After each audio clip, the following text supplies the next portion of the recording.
Kids Sculpt merupakan sebuah aplikasi digital interaktif yang dibangunkan khusus untuk membantu ibu bapa dalam mendidik dan membentuk tabiat positif kanak-kanak melalui aktiviti tugasan harian di rumah.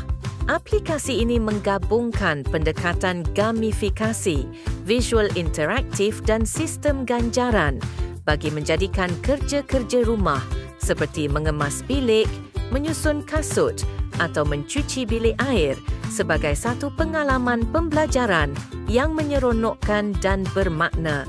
Ia direka untuk kanak-kanak berumur 5 hingga 12 tahun dengan ciri-ciri yang membolehkan pengguna belajar tentang tanggungjawab, disiplin dan kerja berpasukan dalam persekitaran kekeluargaan.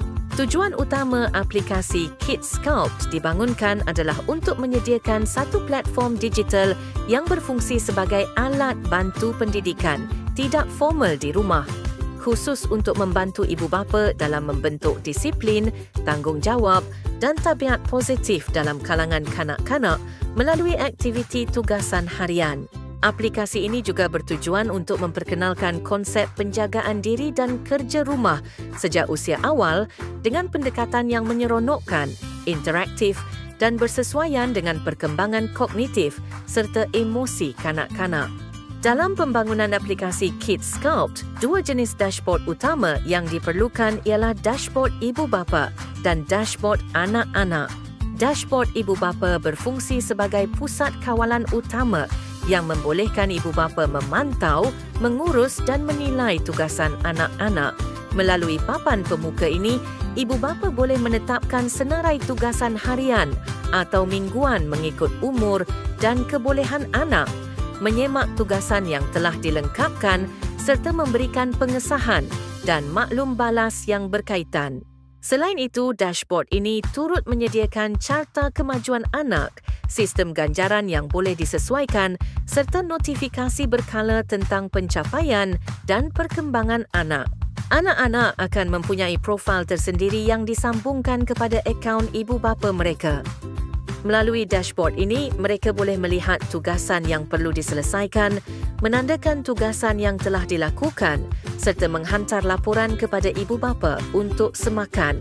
Selain itu, mereka boleh melihat jumlah mata yang dikumpul, status pencapaian dan menebus ganjaran yang ditawarkan berdasarkan sistem mata tersebut.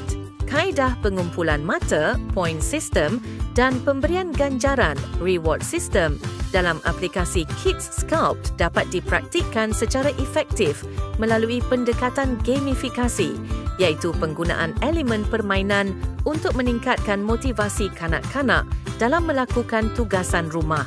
Dalam aplikasi ini, setiap tugasan yang berjaya diselesaikan oleh anak-anak seperti menyimpan mainan, melipat pakaian atau membantu menyediakan meja makan akan diberikan sejumlah mata berdasarkan tahap kesukaran tugasan tersebut. Mata ini akan dikumpul secara automatik dalam akaun pengguna setelah ibu bapa menyemak dan mengesahkan bahawa tugasan telah dilakukan dengan baik. Sistem ini membolehkan ibu bapa menetapkan sendiri nilai mata untuk setiap tugasan mengikut kesesuaian dan keperluan keluarga masing-masing. Aplikasi ini juga menyediakan sistem ganjaran berperingkat, tiered reward system, di mana anak-anak boleh menebus mata yang dikumpul dengan pelbagai bentuk ganjaran. Ganjaran ini boleh berbentuk digital seperti lencana pencapaian, badges atau akses kepada permainan mini dalam aplikasi, serta ganjaran realiti seperti masa tambahan menonton televisyen, memilih menu makanan atau aktiviti istimewa bersama keluarga. Bagi menggalakkan semangat kerja berpasukan, sistem ganjaran juga boleh diberi secara berkumpulan sekiranya adik-beradik menyelesaikan tugasan bersama. Sebagai contoh, jika dua beradik bekerjasama membersihkan ruang tamu, mereka boleh memperoleh mata bonus tambahan. Melalui sistem point dan reward ini, aplikasi Kids Sculpt bukan sahaja menjadikan kerja rumah sesuatu yang menyeronokkan, tetapi juga membantu membentuk tabiat positif dan rasa bangga terhadap pencapaian diri anak-anak sambil menggalakkan penglibatan aktif ibu bapa dalam proses pendidikan kendiri di rumah.